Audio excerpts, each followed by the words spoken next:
Ang programang ito ay rated SPG. Striktong patnubay at gabay ng magulang ang kailangan. Maaaring may masiselang tema, lengguwahe, karahasan, sexual, horror o droga na hindi angkop sa mga bata. Matutuklasan na nga dito ni Annalyn at Giselle kung saan nagpa-DNA itong si Kinito, at dahil dyan ay malalaman nila ang resulta at magiging ebidensya ito kay Carlos.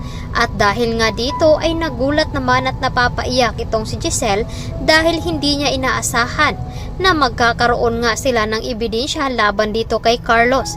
At sa pagbabalik nga dito ni Kinito ay siya ang tutulong sa paghahanap dito kay Lolo Pepe. Subalit ito namang si Annalyn ay hindi niya inaasahan ang nangyari dito sa kanyang ina. At labis ang kanyang pasalamat dito kay Regan at Harry dahil nga dumating ang mga ito doon sa bahay ni Lynette. At nailigtas nga dito ang pag-hold up dito kay Lynette. Subalit ito namang si Carlos ay sinisisi naman itong si Lynette sa nangyari dito sa kanyang anak na si Harry. Dahil sa pakikitulong dito ni Harry doon sa mga hold-upper ay agad naman nasaktan at nabaril nga ito. Kaya hindi makapaniwala itong si Lynette na dito sa pag-uugali ni Carlos ay matutuklasan niya ang tunay nitong pagkatao. Samantalang nagalit naman itong si Zoe dito kay Moira dahil nga hindi ito pumapayag na pakawalan na lamang nila itong si Lolo Pepe dahil masyadong ngang nakatuon sa kanyang investigasyon at pinagdududahan nga siya dito nila Giselle at ni Annalyn.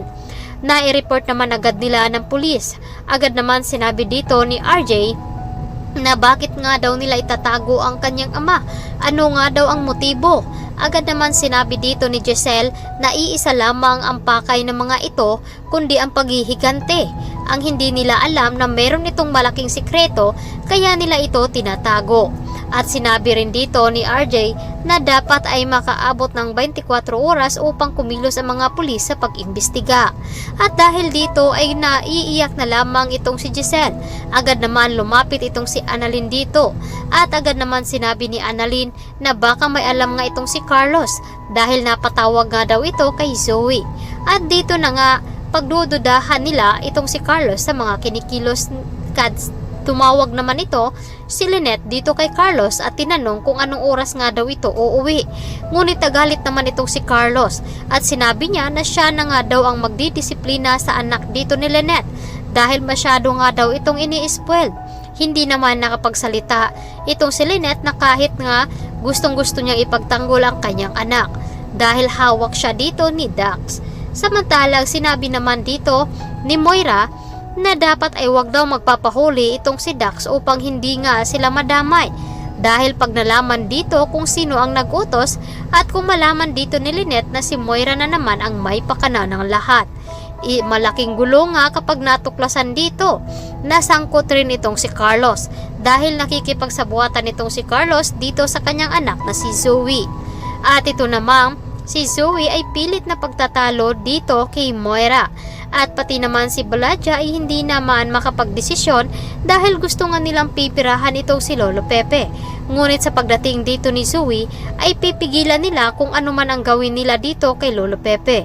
Kaya naman itong si Lolo Pepe ay gustong-gusto na nga niya makatakas doon upang maipaghiganti niya at ipadanas niya dito kay Moira ang ginawa nito sa kanya. Kaya naman magdadrama itong si Lolo Pepe dito kay Zoe na patatakasin siya at mailigtas siya sa kanyang kasalanan na pagtatago ng sikreto. Kaya ito ang dapat nating aantabayan at aabangan ngayong hapon dito lamang sa Abot Kamay na Pangarap. Maraming salamat.